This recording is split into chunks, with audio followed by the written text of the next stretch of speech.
In this video, we'll guide you through viewing and managing your schedules effortlessly. To view your schedules, you have two options. You can either check your upcoming schedules right from the dashboard or navigate to the timetable menu for a more detailed view. Here, you'll find all your upcoming, completed, and canceled sessions. You can filter sessions based on date, today, tomorrow, or a custom date range.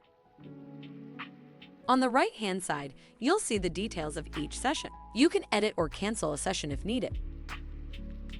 For public sessions, you can share the session link via WhatsApp, email, or Facebook. You can also copy the session link and send it to anyone.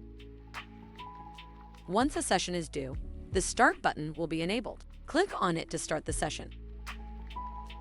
After the session is completed, you can download the session report from the Completed tab. You can also view all your schedules in a calendar view. Use the monthly, weekly, and daily filters to navigate. And there you have it. Managing your schedules on Roombr is that simple.